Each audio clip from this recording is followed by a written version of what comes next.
Good morning student. कल electric resistance अपन ने start कर दिया है। धारा के मार्ग में उत्पन्न अवरोध विद्युत प्रतिरोध कहलाता है। मैंने आपको कहा था इसके कई सारे फेजेज आएंगे। अभी पहला फेजेज आया जिसमें रेजिस्टेंस का basic formula R is equal to ML NE square A, तो और दूसरा R बराबर रो L अपॉन A। तो मैंने कहा था हर फेजेस के लिए एक स्टॉपेज बना दूंगा मैं, एक एक दो दो न्यूमेरिकल जो भी कुछ।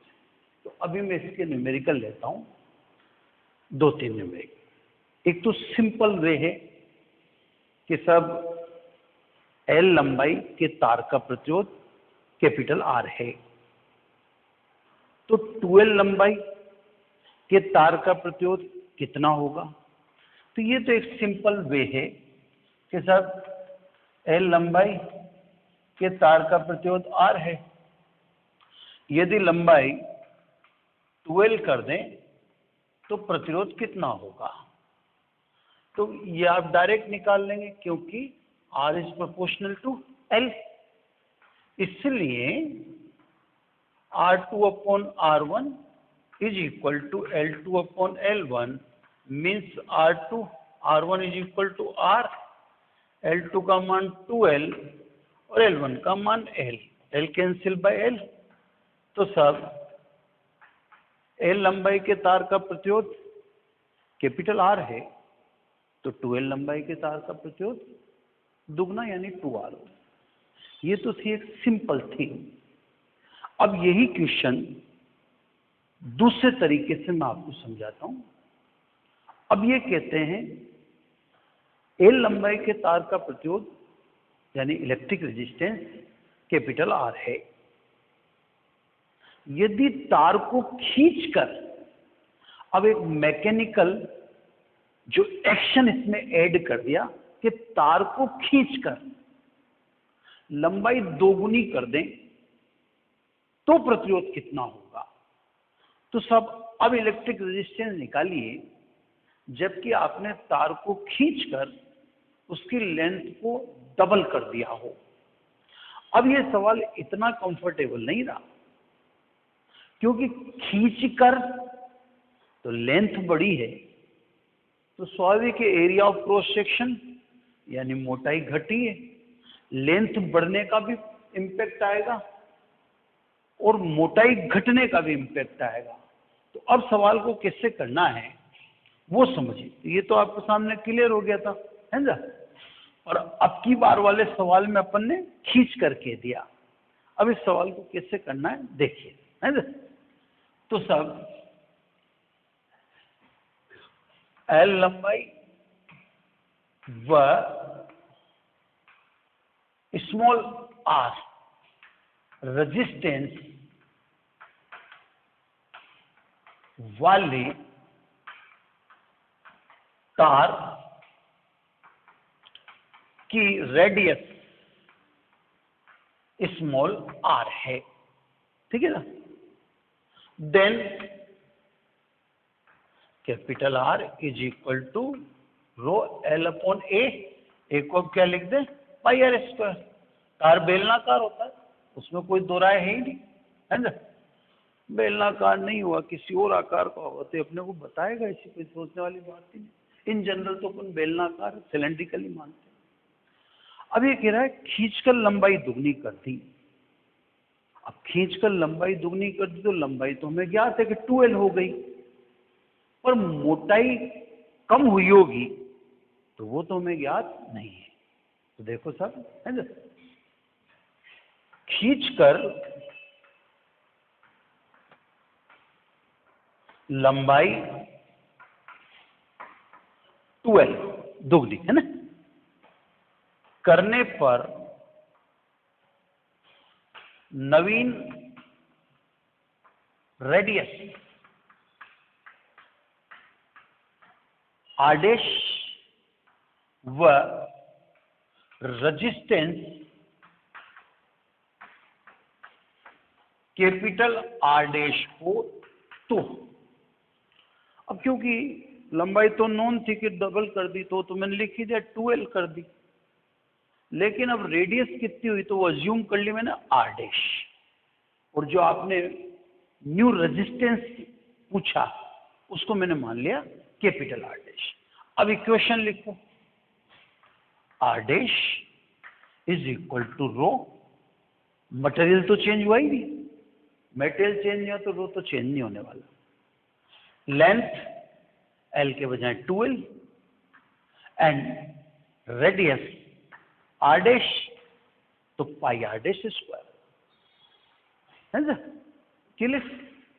अब सब इन दोनों को कंपेयर करो, क्योंकि आपको तो ये बताना है R डैश, है ना, बाई इक्वेशन 2/1, दो की एक से कंपैरिजन कर दे, R dash upon R dash की वैल्यू क्या रख दें, रो 2l पाई R dash square upon rho l पाई R स्क्वायर। रो कट जाएगा, l कट जाता है, पाई भी कैंसिल हो जाता है। अब अपने पास जो बचता है वो ये है 2r square upon R dash square. यानी सीधी सीधी बात है कि जो न्यू रेडियस हुई वो कितनी है उसका मान बताइए, सीधा सा है ना। अब ये बतानी है, ये बताते ही क्लियर हो जाएगा। तो सब आयतन सिमिलिटी समानता से, वॉल्यूम सिमिलिटी या आयतन समानता से मतलब ये है कि जब हमने तार को खींचा तो न तो मटेरियल बाहर निकाला न मटेरियल ऐड किया, तो वॉल्यूम तो चेंज होना ही नहीं चाहिए। जो बिफोर ईचिंग है वही आफ्टर होना चाहिए। हमने खींचने से पहले और खींचने के बाद वॉल्यूम तो मटेरियल का होगा, तो मटेरियल तो कहीं ऐड किया ही नहीं ना सब्सट्रैक्ट किया, तो मटेरियल तो वो का वही है, तो वॉल्यूम सेम होना चाहिए। बेलनाकार तार है तो इनिशियली वॉल्यूम कितना, पाई R स्क्वायर L, और फाइनल पाई रेडियस कितनी R डैश स्क्वायर, और लेंथ कितनी 2l, तो सब pi cancel by pi, L cancel by L। अपने को चाहिए R square upon R dash square, यानी R square upon R dash square is equal to 2। ये वैल्यू में पुट कर दें, तो पुट इन इक्वेशन 3 में पुट करो, R dash upon R is equal to 2, इसकी वैल्यू क्या पुट कर दी अपन ने 2, मीन्स न्यू रेजिस्टेंस 4 टाइम्स हो जाएगा। तो सब पिछला सवाल अलग था, उसमें था R लंबाई के तार का प्रतिरोध R, AL लंबाई के तार का प्रतिरोध R है, तो 2L लंबाई का 2R होगा।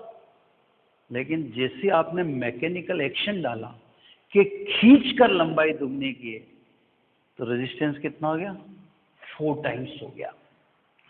अब ये आपको पहली बार तो कैलकुलेट करके ही देखना था।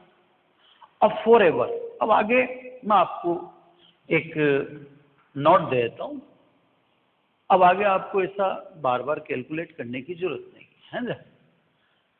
खींच कर ये मैकेनिकल लिखना जरूरी था, क्योंकि ये चीज खींच कर से ही हुई है ना। तो खींच कर लंबाई n टाइम कर दें, n गुनी कर दें, तो अब आगे से तो आप कितना लिख देना डायरेक्ट। अब जैसे आपसे कोई पूछे तार को खींचकर लंबाई 3 टाइम्स कर दी, तो रेजिस्टेंस कितना होगा, 9 टाइम्स हो जाएगा। अब आपसे कोई कहते खींचकर लंबा 4 टाइम्स कर दी, तो रेजिस्टेंस 16 टाइम्स हो जाएगा। अब डायरेक्ट तो एक तो ये न्यूमेरिकल था मैकेनिकल एक्शन का। अब ऐसा ही मैकेनिकल एक्शन अगेन लेते हैं। अब की बार एल को अननोन बना देंगे और रेडियस को नोन बना देंगे, उल्टा, जस्ट अपोजिट। तो अब अपन कहते हैं कि एल लंबाई वो स्मॉल आर रेडियस के वायर का रेजिस्टेंस कैपिटल आर है। Equation number 2 as it is रहेगी, क्योंकि वही लेंथ मानी, वही रेडियस, वही रेजिस्टेंस। अब अपन यूं कहते हैं, खींचकर मोटाई यानी रेडियस आदि कर दें तो न्यू रेजिस्टेंस की वैल्यू बताओ। अब नए पे अब रेडियस नोन है, क्योंकि खींचा तो रेडियस तो हाफ हो गई, मोटाई आधी कर दी, पर लेंथ कितनी हुई उसका पता नहीं है। और आर में दोनों का इम्पैक्ट है, लेंथ का भी और रेडियस का। तो सब अब की बार सवाल थोड़ा सा उल्टा हो गया है, तो वही, लेकिन मैं आपको चेंज यहां से दिखाता हूं, है ना, आप पकड़ना देखो। इक्वेशन नंबर तो 1 एज इट इज, खींचकर मोटाई या रेडियस r/2 करने पर, अब यह नोन है ना, न्यू लेंथ एल डैश व रेजिस्टेंस आर डैश हो तो मटेरियल तो अभी चेंज नहीं किया, बट अब की बार लेंथ अननोन है। पिछली बार लेंथ नोन थी, रेडियस अननोन थी, उल्टा कर दिया। तो न्यू रेजिस्टेंस क्या लिखेंगे, आर रो, मटेरियल चेंज है ही नहीं, but length is L dash and pi r/2 का स्क्वायर, यानी रो 4l डैश स्क्वायर ऊपर गया अपॉन आर स्क्वायर। आपको आर डैश बताना in comparison to capital R, है ना। तो सब बाई इक्वेशन 2/1, तो R dash upon R is equal to R dash की value 4l dash upon R square, है ना, and rho L upon pi R square, है ना। यहां भी पाई आएगा, ये तो ऐसा कैसा कैंसिल हो गया, रो भी हो गया, यानी अब अपने पास बचता क्या है, ये बचता है सब स्वाभाविक एल डैश अपॉन एल आते ही, और अपने को न्यू रेजिस्टेंस पता पड़ जाएगा, वॉल्यूम इक्विलिब्रियम से। तो सब वॉल्यूम तो सेम ही होना चाहिए ना, कारण वही है जो मैंने आपको पिछली बार बताया। तो इनिशियल वॉल्यूम, अब फाइनल, अब मोटाई आधी और length L dash, R square से कैंसिल हो गया, पाई से कैंसिल हो गया, तो देखा जाए तो इधर बचा एल डैश अपॉन 4। चलिए, अपने वो एल डैश अपॉन एल की वैल्यू चाहिए, यानी एल डैश अपॉन एल की वैल्यू कितनी, 4 है। ये मैं इसमें रख देता हूं, तो by equation 3 R dash upon R 4, L dash upon L is equal to 4, then R dash is equal to 16 times of R, क्योंकि खींचने का प्रोसेस था, तो खींचने से लेंथ भी तो बढ़ी ना, एक तरफ तो मोटाई घटने के कारण रेजिस्टेंस बढ़ा और एक तरफ लेंथ बढ़ने के कारण रेजिस्टेंस, तो रेजिस्टेंस यहाँ पे 16 टाइम हो गया।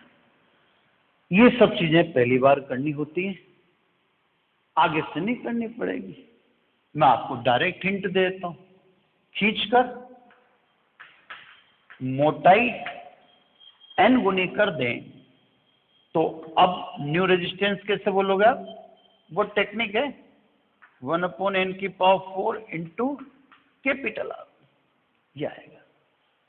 क्यों आएगा सर?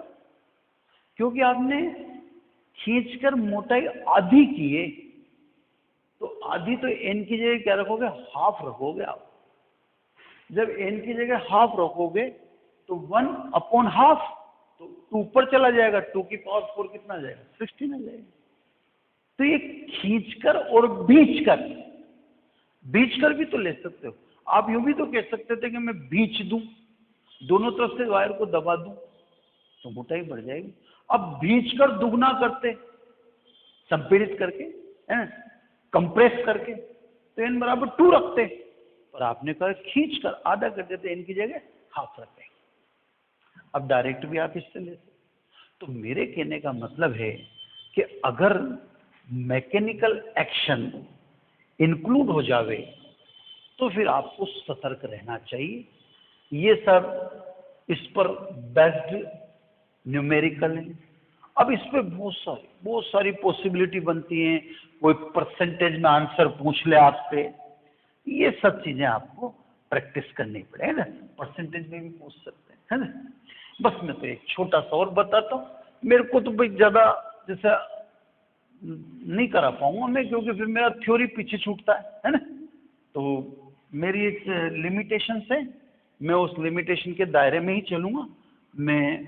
ठीक है, जो बिल्कुल लगता है कि हाँ इनको तो कुछ नई चीजें हैं। रेजिस्टेंस में आपने ऐसी चीजें आपको मिलेंगी जो आपने सोची नहीं होंगी कभी। चलो एक छोटा सा और मैं कराता हूँ, बस वो एक छोटी सी बात दिखाने के लिए। सेम लेंथ है, दो एक ही जैसे पदार्थ, रो भी सेम, एल भी सेम, रो और एल सेम, एक ही लंबाई और एक ही पदार्थ के दो बेलन हैं। क्लियर है? तो रो और एल तो सेम हो गया। जल्दी कर लें, इसलिए मैं आपको पूरा ही डिटेल में ज्यादा मतलब ले जाता हूं कि आर रो और एल। अब प्रॉब्लम क्या है, एक बेलन ठोस है जिसकी रेडियस से एक मिमी, ठोस, इसकी डायमीटर कहते हैं, इसका डायमीटर है 1 मिमी, है ना। डायमीटर 1 मिमी है तो रेडियस कितनी होगी? हाफ मिमी। क्लियर? ये तो ठोस है। एक बेलन की बात तो होगी। दूसरा बेलन है जिसकी इनर डायमीटर है 1 मिमी, यानी अंदर वाला। तो इनर रेडियस कितनी हुई? आंतरिक लिख दो, 1 मिमी, तो रेडियस तो डायमीटर की आधी, और आउटर डायमीटर बाह्य व्यास से उसका 2 मिमी। डायमीटर 2 मिमी है तो रेडियस उसकी आधी, यानी 1 मिमी। सवाल एक बार और सुन लीजिए, छोटा सा सवाल है, बस एक बात समझनी है आपको छोटी सी। मैं कह रहा हूं समान पदार्थ यानी रो इक्वल, वो समान लंबाई एल भी इक्वल के दो बेलन हैं। एक ठोस है जिसका डायमीटर 1 मिमी है, डायमीटर 1 मिमी है तो रेडियस हाफ होगी। दूसरा बेलन खोखला है, दूसरा सिलेंडर खोखला है जिसकी इनर डायमीटर, आंतरिक व्यास उसका 1 मिमी है तो रेडियस 1/2 लिख दिया आपने। और बाह्य व्यास यानी आउटर डायमीटर 2 मिमी है तो मैंने रेडियस लिख दी। अब इन दोनों के रेजिस्टेंस की कंपैरिजन कीजिए। तो सब rho and L are constant है, then R directly proportional to 1/a यानी पाई आर स्क्वायर, ठीक है। इसलिए खोखला अपॉन आर ठोस अपोजिट जाएंगे, तो पाई आर ठोस का स्क्वायर, खोखला में पाई आर स्क्वायर आउटर यानी बाह्य माइनस पाई आर स्क्वायर आंतरिक। बस इतना से टर्निंग पॉइंट था कि जो खोखला है उस खोखले में मटेरियल कंसीडर करना है, एयर कंसीडर नहीं करनी। तो क्या किया मैंने, बाह्य एरिया ऑफ क्रॉस सेक्शन यानी काट क्षेत्रफल में से आंतरिक काट क्षेत्रफल घटा दिया। तो बाहर के काट क्षेत्रफल में से अंदर का काट क्षेत्रफल यानी वायु का क्षेत्रफल हटा दिया, तो क्या बचा, पदार्थ ही बचा। तो बस इस सवाल के जरिए बस ये बात बतानी थी कि रेजिस्टेंस मटेरियल का होता है, एयर का नहीं होता। तभी तो अपन ने क्या करा, पाई आर स्क्वायर बाह्य में से पाई आर स्क्वायर आंतरिक, तो outer area of cross section में से इनर घटा दिया। इनर क्या था, इनर तो एयर थी, तो एयर हटा दिया आपने, तो रह गया मटेरियल। बस पाई पाई तो कैंसिल हो गया। तो अब तो सवाल में दम नहीं बचा, बस यही दिखाना था आपको, आर खोखला अपॉन आर ठोस, है ना। पाई पाई कटी गया, आर ठोस तो 1/2 का स्क्वायर, ये 1 का स्क्वायर माइनस 1/2 का स्क्वायर, तो 1/4, 1 में से 1/4 गया तो 3/4, 4 से 4 कट गया तो 1/3, ये रेशियो आई है। तो मेरे कहने का मतलब है types of numerical is there, बहुत तरह शानदार शानदार न्यूमेरिकल है। रेजिस्टेंस में न्यूमेरिकल की कोई कमी नहीं है साहब, है ना। तो ये तो बस आपको थोड़ा बहुत कुछ एक दिखाना था, एंडलेस है, बहुत सारे हैं ना। तो अब अपन आगे की तरफ दूसरे फेज की तरफ बढ़ते, रेजिस्टेंस का अब दूसरा फेज है ना। मैंने आपको बताया था फेज वाइज में लूंगा और आपको समझाता रहूंगा, छोटी छोटी बातें, इंटरेस्टिंग बातें रेजिस्टेंस के बारे में बहुत बारीकियां हैं। अब जो रेजिस्टेंस का अपन नेक्स्ट टॉपिक ले रहे हैं, ये भी इंटरेस्टिंग है। इस टॉपिक को अपन 2-3 तरीके से नाम दे सकते हैं, दे रखे हैं, है ना। जैसे अब जो टॉपिक ले रहे हैं अपन, उसको कई बुक्स तो कहती हैं ओम के नियम की विफलता। अब ये अपने अपने तरीके में भी आपको सब बता दूंगा। अनसक्सेसेस ऑफ ओम्स लॉ, क्या क्या, इसको ओम के नियम का अपवाद भी कह सकते हैं। कई के कहने का तरीका, जो ये दूसरा बता रहा हूं ये कॉमन है, ये है सर ओमीय व अनओमीय परिपथ, यानी ये कॉमन, इसलिए मैं आपको इसको बताया था। ओमिक एंड नॉन ओमिक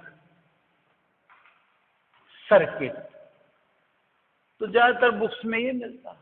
इसका एक और इसी टॉपिक को बोलते हैं रेखीय व अरेखीय प्रतिरोध, है ना, यानी linear and non linear resistance. तो साहब ये तो टॉपिक के नाम है, कितने तरीके से बोलते। सबसे ज्यादा स्पष्ट ओमिक और नॉन ओमिक, तो यहीं से बात समझना चालू कर देते हैं, बारी बारी से बात करते हैं। पहले बात करते हैं ओमीय यानी ओमिक सर्किट, है ना।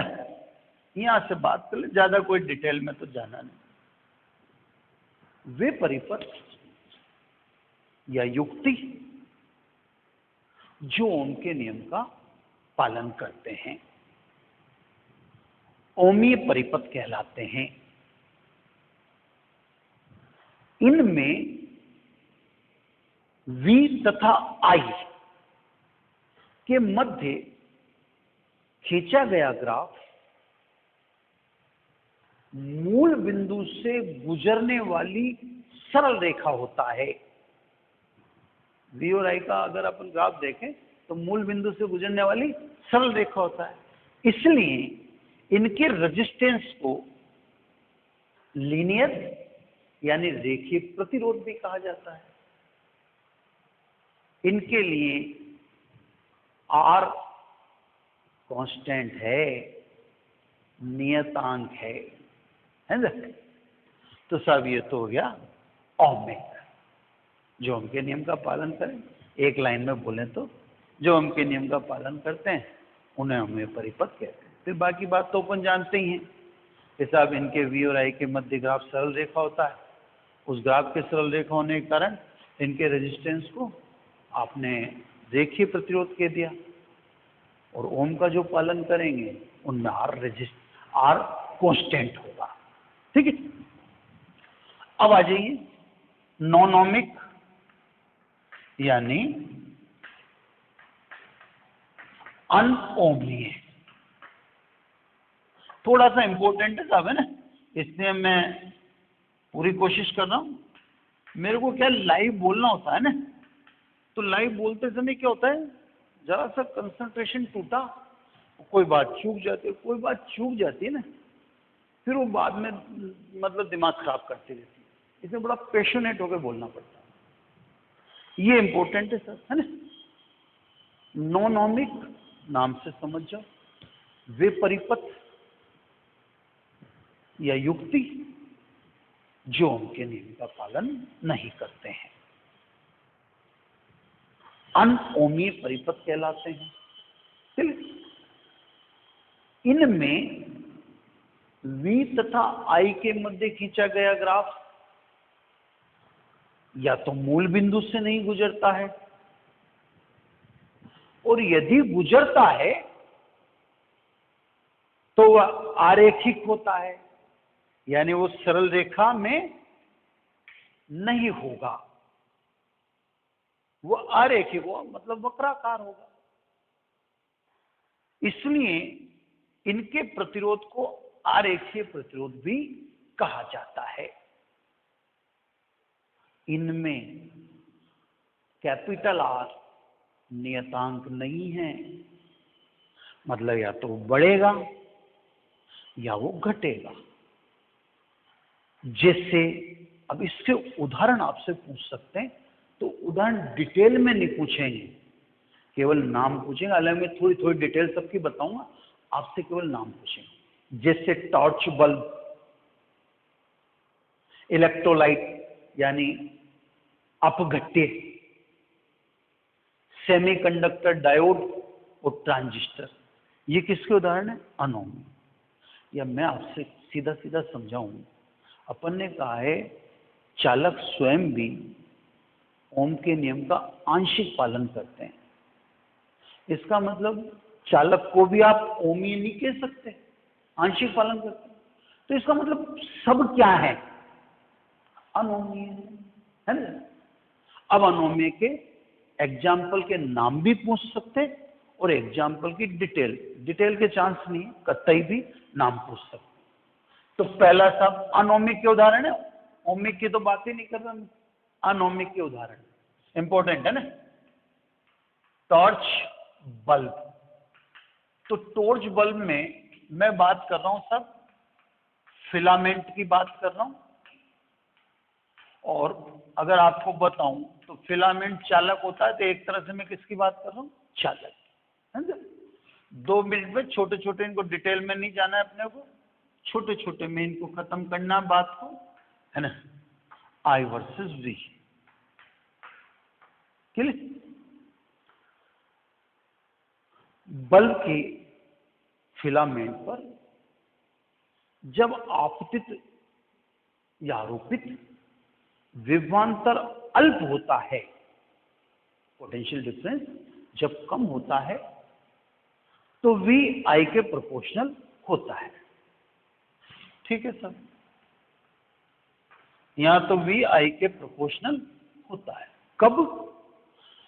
अल्प विभवांतर पर, फिलामेंट के सिरों पर विभवांतर उसमें प्रवाहित करंट के प्रोपोर्शनल होता है जब आप अल्प की बात कर रहे हो। लेकिन जब पोटेंशियल डिफरेंस यानी विभवांतर में वृद्धि करते हैं, तो मैंने बच्चों आपसे एक बात कही थी कि विभवांतर में वृद्धि, विद्युत क्षेत्र लगाना या ऊर्जा देना एक ही बात। तो जब विभवांतर में वृद्धि करते हैं मतलब एनर्जी देते हैं, तो फिलामेंट गर्म हो जाता है और उसके रेजिस्टेंस में वृद्धि हो जाती है। तो यहां तक तो आपने देखा ओम का पालन हुआ, लेकिन इसके बाद फिलामेंट गर्म हो गया, और फिलामेंट गर्म होने के बाद रेजिस्टेंस बढ़ जाता है। तो आप समझ सकते हैं R बराबर V/I है ना। तो इसका मतलब फिलामेंट गर्म हो गया, तो अब I तो कांस्टेंट होगी, V बढ़ रहा है तो कौन बढ़ेगा? R बढ़ेगा। अब I नहीं बढ़ रही।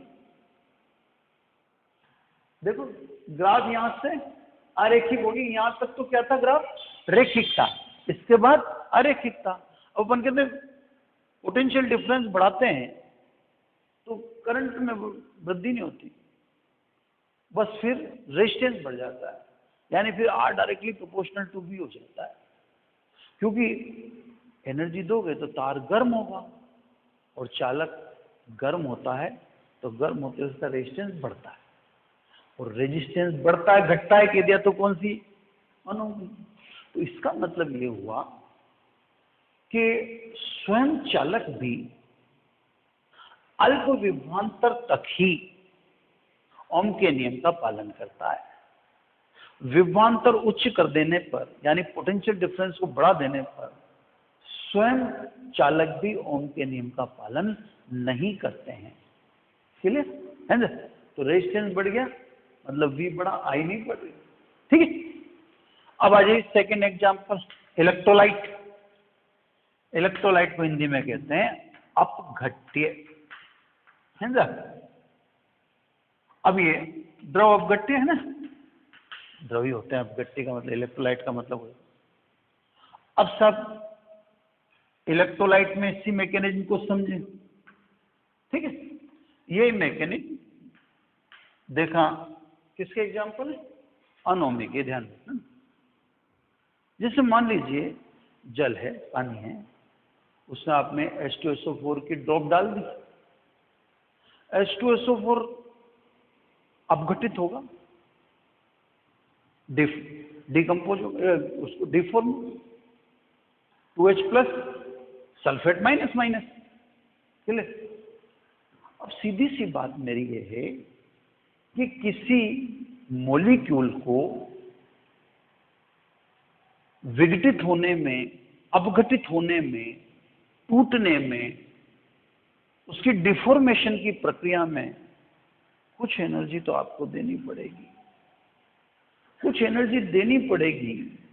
तो इसका मतलब ग्राफ ओरिजिन पॉइंट यानी मूल बिंदु से तो स्टार्ट नहीं होगा, कुछ एनर्जी तो देनी पड़ेगी, तभी तो H2SO4 हाइड्रोजन और सल्फेट आयन में डिकम्पोज या टूटेगा, है ना। तो सब टूटने के लिए आपको इनिशियली कुछ एनर्जी तो देनी पड़ेगी। तो ये V मिनिमम, यहां तक तो आपका ग्राफ स्टार्ट ही नहीं।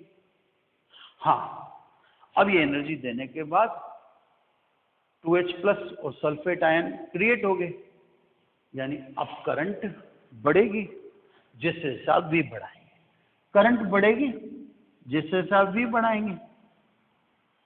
लेकिन नंबर ऑफ मॉलिक्यूल तो फिक्स है ना, एक उनकी तो निश्चित संख्या है।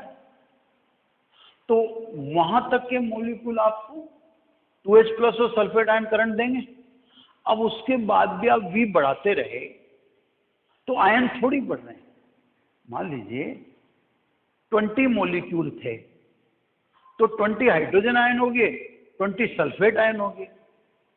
तो 20 हाइड्रोजन आयन और 20 सल्फेट आयन पोटेंशियल डिफरेंस बढ़ाते ही या विभवांतर बढ़ाते ही फ्लो होकर करंट देंगे। अब आप V बढ़ाओगे तो 20 के बाद तो कहां से बढ़ेगा, मॉलिक्यूल ही 20 थे ना, तो उसके बाद तो कुछ होने वाला ही नहीं, फिर करंट तो बढ़ने वाली ही नहीं। फिर तो V बढ़ाने से कौन बढ़ेगा, R बढ़ेगा, अब करंट नहीं बढ़ेगी। यहां तक तो बढ़ी 22H+, 20 सल्फेट आयन, अब उसके बाद V बढ़ाओ, अब करंट तो नहीं बढ़ेगी क्योंकि मॉलिक्यूल तो जितने थे उन्होंने सबने चार्ज का काम किया। अब उसके बाद आप दे रहे हो तो आयन तो अलग से कहीं से आने वाले नहीं है, तो अब आप उसके बाद भी इलेक्ट्रिक पोटेंशियल बढ़ा रहे हो तो R बढ़ेगा, रेजिस्टेंस बढ़ेगा। ग्राफ देख रहे हैं, सरल रेखा नहीं है, कर्वेचर है ना, और ग्राफ में कर्वेचर है तो स्वाभाविक है अनोमी है। R बढ़ गया या R घट गया, जब भी मैं R बढ़ गया R घट गया कह दूं तो फिर वहां किस में आ जाएंगे, अनोमी। तो सब द्रव अपघट्य इलेक्ट्रोलाइट स्वयं भी ओम्स लॉ का पालन नहीं करते, वो भी अनोमी है। ठीक है, तीसरा एग्जाम्पल आपसे नाम ही पूछेंगे, बहुत डिटेल में मेरे भी लिए जाना संभव नहीं है ना। अब अर्धचालक, डायोड व ट्रांजिस्टर, ठीक है, सेमीकंडक्टर, एक को पकड़ लो, डायोड को पकड़ लो, है ना। मैकेनिज्म तो सेम ही होती है। अब सर सेमीकंडक्टर आप उससे कहते हो जो 0 केल्विन पर नॉन कंडक्टर यानी कुचालक का काम करे, और टेम्परेचर बढ़ाने पर जो कंडक्टर यानी चालक का काम करे, उससे सेमीकंडक्टर कहते हो। तो क्या मैकेनिज्म है सब, जब तक आपने कोवेलेंट बॉन्ड यानी सहज संयोजक बंध टूटने जितनी एनर्जी नहीं दी, तब तक तो इलेक्ट्रॉन और होल अवेलेबल ही नहीं होंगे। अर्धचालक में आवेशवाहक का कार्य इलेक्ट्रॉन और होल करता है, ठीक है। इलेक्ट्रॉन और होल सहसंयोजक बंध के टूटने से पैदा होता है। सहसंयोजक बंध को तोड़ने के लिए एक निश्चित ऊर्जा तो देनी पड़ेगी। अगर आपने वो ऊर्जा दी नहीं तब तक तो कोवेलेंट बॉन्ड टूटेगा ही नहीं, और कोवेलेंट बॉन्ड टूटेगा ही नहीं तो इलेक्ट्रॉन और होल फ्री होंगे ही नहीं, और इलेक्ट्रॉन और होल फ्री होंगे तो करंट मिलेगी नहीं, वो फ्री नहीं हुए। तो सब ग्राफ तो ओरिजिन पॉइंट से चालू होगा। अब आप एनर्जी दे रहे हो, एनर्जी देने का मतलब इलेक्ट्रिक पोटेंशियल अप्लाई कर रहे हो, एनर्जी दे रहे हो। देखो अभी एनर्जी देने की प्रक्रिया चालू की आपने, अब आपने एक मिनिमम एनर्जी दे दी, मिनिमम। अब यहां पर डिफॉर्मेशन चालू हो गया, यानी कोवेलेंट बॉन्ड टूटने लग गए। जैसे कोवेलेंट बॉन्ड यानी सहसंयोजक बंध टूटेगा, इलेक्ट्रॉन और होल मुक्त होगा। इलेक्ट्रॉन और मुक्त होगा तो धारा मिलेगी। लेकिन अब क्रिस्टल में एनर्जी देने पर जो इलेक्ट्रॉन होल मुक्त हुए हैं वह भी काइनेटिक एनर्जी अर्न करके अन्य कोवेलेंट बॉन्ड यानी अन्य सहसंयोजक बंध से टकराते हैं, और अब वह भी टकराकर बंध तोड़ने लग जाते हैं। एक तो दी गई एनर्जी तोड़ रही है, और एक टूटे electron hole kinetic energy earn करके तोड़ रहे हैं। तो अचानक से दो जगह से बॉन्डिंग जब टूटने लगती है तो आवेशवाहकों चार्ज कैरियर की संख्या चरघातांकी रूप से बढ़ती है, और चार्ज कैरियर की संख्या चरघातांकी रूप से बढ़ती है तो करंट तेजी से बढ़ेगा। और करंट तेजी से बढ़ेगा तो रेजिस्टेंस घटेगा। रेजिस्टेंस घटा या बढ़ा यानी आर कांस्टेंट नहीं है। आर कांस्टेंट नहीं है तो अर्धचालक यानी सेमीकंडक्टर, डायोड एंड ट्रांजिस्टर, ये भी कौन सा सर्किट है या कौन सी में पदार्थ है? अनोमी है ना। तो ये अनोमिक के कुछ इंपॉर्टेंट एग्जाम्पल आपके सामने डाले है ना। ये सब इसका दूसरा, फिर इसमें न्यूमेरिकल नहीं है, तो जहाँ न्यूमेरिकल नहीं है वहाँ जबरदस्ती तो कुछ ठूसना नहीं है, जहाँ न्यूमेरिकल है वहाँ न्यूमेरिकल डालेंगे। Thank you very much.